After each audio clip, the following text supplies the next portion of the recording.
Mission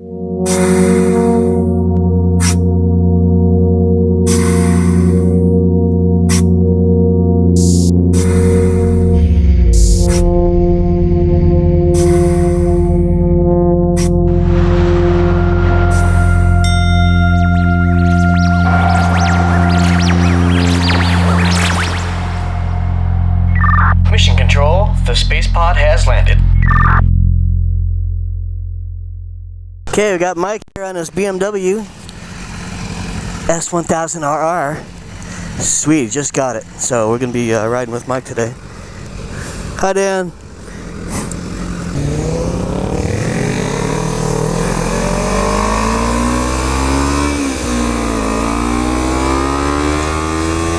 Okay, today we're riding with Mike and Dan. Dan is a vlogger, the Delta Foxtrot Zulu up here. We're just doing a quick and easy Bouquet Canyon run. Mike's idea, Mike's ride. Taking a different route this time. Took forever to get here because of all the lights. Mike is cool. He just sold his Ninja 1000 and he bought a new 2015, I'm guessing, BMW S1000RR in black. And he's going to let me ride it at some point. He's still under braking. You can see it right there. I'm going to show you the bike. Here's Mike right now. And this is the BMW S1000RR. There it is from the right side.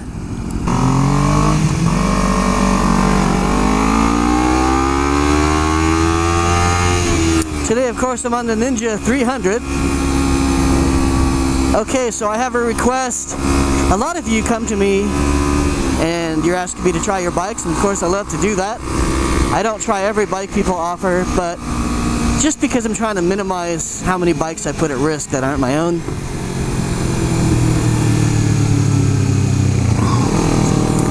But I do have a couple requests. One, I want to try a Slingshot Polaris.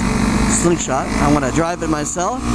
And if you want to ride with me, like come up, meet me somewhere, I'll try the Polaris with you in the passenger seat, and I'll vlog it. I'll give you some advertising. Hit me up if you have one. And if you're interested in this and getting to spend the day with the pod, not the day, but you know, a few hours. No cuddling afterward. And you know, if you have a cool bike and it's a new model, you know, I'm usually willing to try those. Make room, Dano.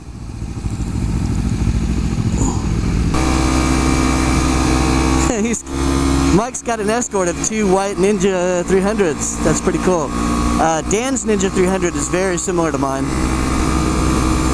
He does have the GSXR shock, which he likes.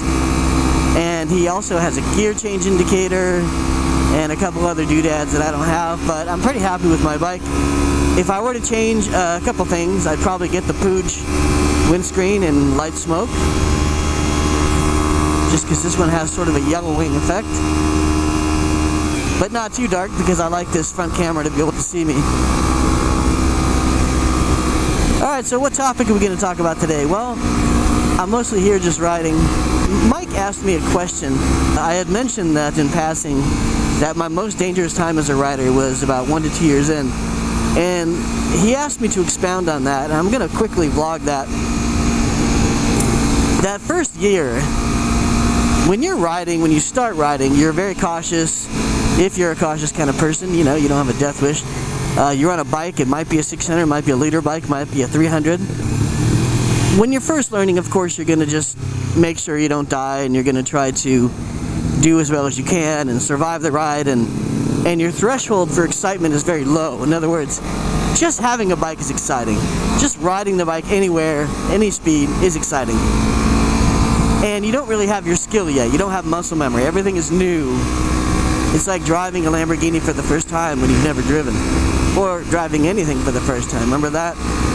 So, when you first start riding, you're cautious. Now, there's a point where you have maximum confidence, or a lot of confidence, and this is generally when you've been riding for about a year to 2 years. Your confidence is high, but your skill is still low. Your deep experience isn't there yet. The situations you've encountered are limited. You know, you've ridden, maybe everything's okay, you haven't crashed yet, but you've never run into a ball of chain in the middle of the road, or, you know, a bunch of gravel mid-turn, or crashing. And there's also pre-crash riding and post-crash riding. How do you ride before and after a crash? And a crash is part of experience. So when I was 1 to 2 years in, especially on my SV650S, I had a quick bike. I didn't quite have all the skill, of course. I was only 1 to 2 years in. And I had lots of confidence. I was doing well, no problems, trying to keep up with faster riders. And when you're newer, that's something you're more apt to do, is try to keep up with faster riders. An experienced rider knows not to do that. You don't ever try to keep up with someone who's faster, to a point. There is a point where you can try to keep up, but you gotta stop where you reach your skill limit. Safe skill limit. In other words, you can ride 100% on the street, but you shouldn't, because that's a good way to crash. So, the good rider who's riding at 70%, you may be struggling to keep up to him or her, and they can easily wick it up and lose you very easily in any corner. And that's deceptive. It's very deceptive to the new rider. You think you're doing okay, you think you're showing them a wheel, and what you're really doing is taking more risk and riding over your head. You're riding beyond your skill limit, your safe skill limit. The argument for that, a little bit, is that's how you learn, right? You take a little bit of risk, and you break through your skill plateaus, and you increase your skill plateau, you raise it up. At the same time, you don't want to die, you don't want to crash. Crashing is a way to find the limit, but it's not what we want to do. We don't go out to ride to crash. But if you're going to risk crashing, you should do it on the track, where you can ride 100% for at least some of the time. And if you crash, it's not the end of the world. Your bike isn't going to fly into an SUV owner who's going to sue you. You're not going to get run over by a semi-truck, and there's medical staff there to help you out if you need it, and in a very quick fashion. So it's the ideal environment to push yourself, and that's why track days are so recommended. And personally, I've done like 5 or 6 track days, and I've learned from all of those, even though I'm slower than some people who've never done a track day. And again, there's people who are just more talented than me, and I get that, or who are willing to take more risk. Now, speaking of track days, as a quick aside, I recommend the Jason Pridmore Star School, STAR, and I recommend the 2-day school. So go to a track, book a hotel before you get there, you know, go with some friends so you can share trailering or truck rental or tie downs or whatever it is. You can help pay for gas or whatnot, pay for the hotel room if they drive, and do the 2-day school. The first day is going to work out all your nerves, and you're going to learn a lot. And the second day is when you can really hunker down and apply a lot of your knowledge. Now, obviously you're applying knowledge on the first day as well, but the second day is a whole different experience. You've had time to sleep on it, you've learned a bunch of stuff, your brain has had time to settle, you know everybody, so that variable is kind of removed. You know the teacher, everything's going great. You know what to expect. So, 2-day school was good. I also think the Keith Code Superbike School was a good idea. And if you want them to provide the bike, they can do that at the Keith Code School.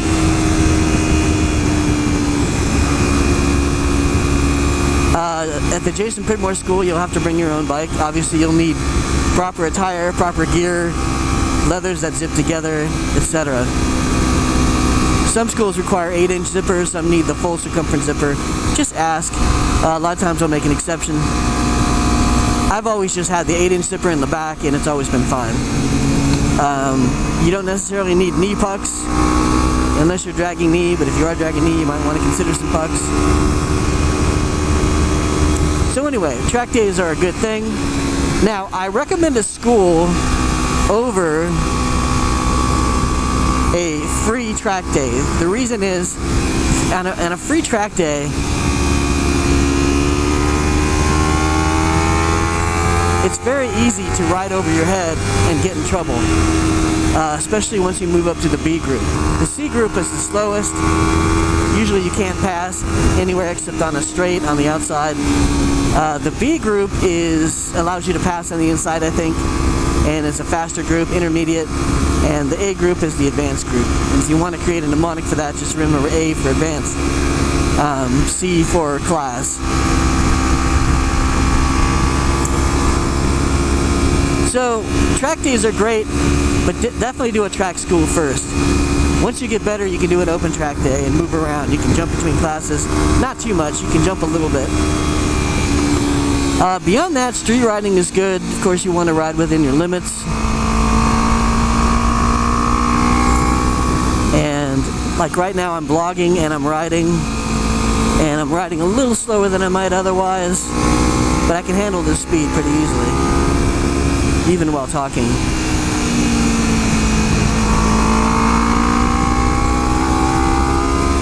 I'd say I'm riding about 65%. Granted, I am not the fastest rider in the stable.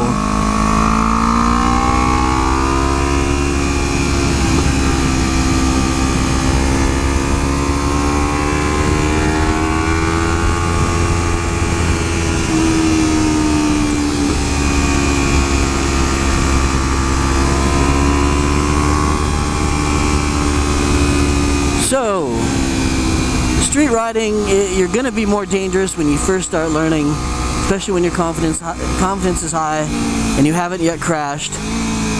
And that's when you have to be the most cautious and have the most restraint, even when you're learning. It's a fine balance. You got to be able to survive those years.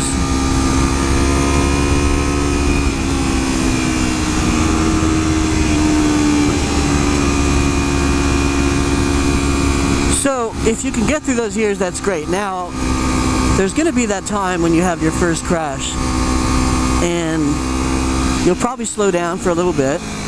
Eventually you'll regain your confidence,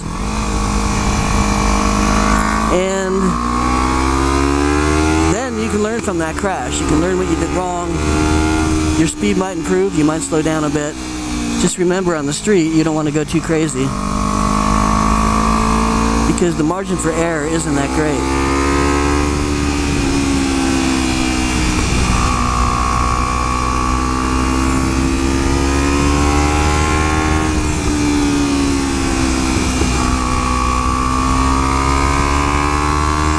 Downside of the track is if you bring your own bike and you crash it, now you got a bike that's inoperable until you fix it, generally, or you may not want to ride it until you fix it.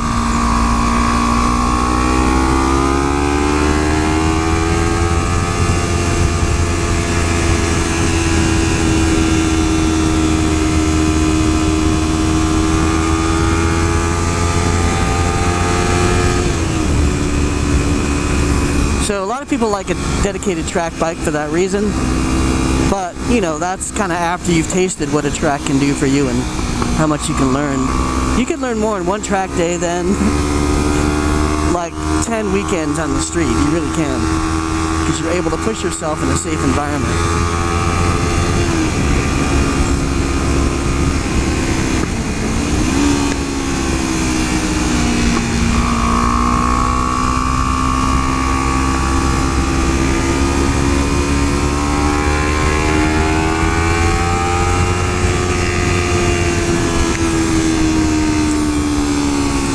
So be careful out there, folks. Let's talk about the Sepang incident with Marquez and Rossi. I'm just going to weigh in here really quickly. I'm a Rossi fan, as you know. I've been watching Rossi since before he won his first Premier title. This is after he was a 250 champion, just joined the 500s when it was called the 500 class. And I've been watching him ever since then, and I've been a fan since that time.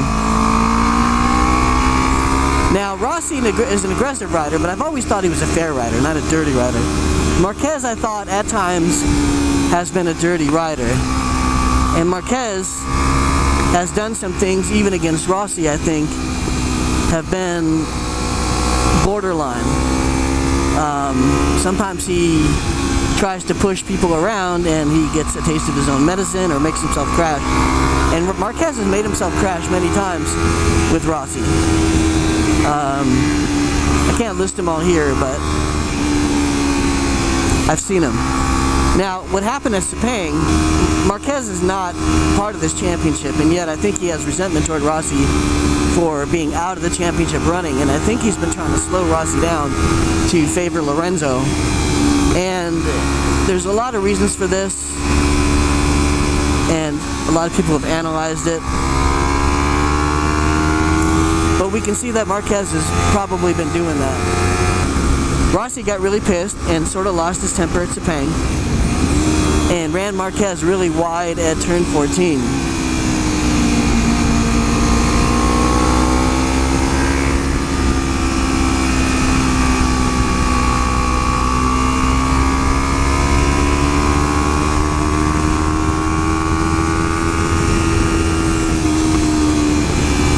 Now, Marquez should have yielded right away to Rossi, but he didn't. He tried to basically turn through Rossi.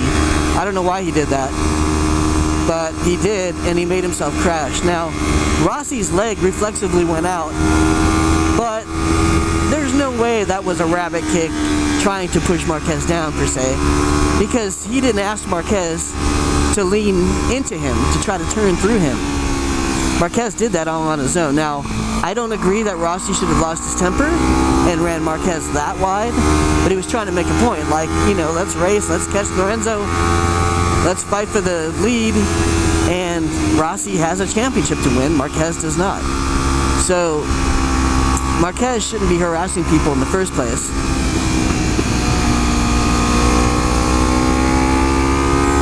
And even though I think Rossi lost his temper by running Marquez wide, Marquez made himself crash. So race direction should have simply had a good talking to for both of them, instead of penalizing Rossi 2 points or 3 points and making him start from the back and ruining the championship at Valencia. They could have just talked to them both and said, Marquez, stop fucking around with Rossi. Rossi, don't do that. Last warning. And let her rip at Valencia. So, but that's not what happened. Rossi now has to start at the back of the pack at Valencia, and he'll probably lose the championship to Lorenzo unless something happens to benefit Rossi, like Lorenzo crashes or Lorenzo doesn't finish first or something. If Lorenzo finishes first, Rossi has to finish second. And there's math all the way down the line. When Lorenzo finishes second, then Rossi has to finish like third or fourth or something. So we know, we've seen Rossi come from behind before, or start from the back and do quite well. We've seen that. So it's not necessarily impossible. And it's also possible that some of the riders who don't agree with the race director's decision could actually help out Rossi by blocking in Lorenzo or letting him go at the beginning, so starting at the back isn't as much of a penalty as it otherwise would be. So we'll see what happens. I'm counting on the Ducati riders to work their straight line speed and blockage in the turn magic with Lorenzo, because, you know, if race director is going to give Vale a huge penalty that he didn't deserve, then it's not really unfair for other riders to help Rossi out at this time.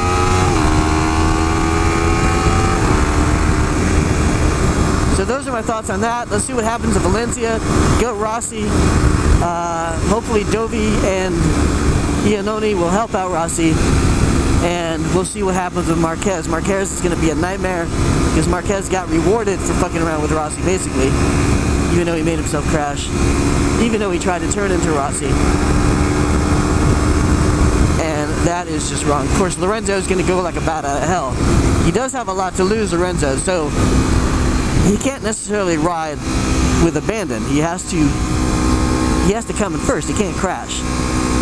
So if there's a fight at the front, both Lorenzo and Rossi have everything to lose, obviously, and Rossi just has to get there. So Rossi will have nothing to lose until he gets into the fight for the lead. Anyway, boys and girls, this is Space Pod riding with DFC and Mike. Mike's doing really well on that BMW, pre-break-in BMW. And hit me up if you need artwork done. I am available. I am doing stickers. I'm in between jobs, so I'm pretty much taking all comers. As long as you can meet my pricing, that's cool. And everybody, I'll see you next time. Space Pod out.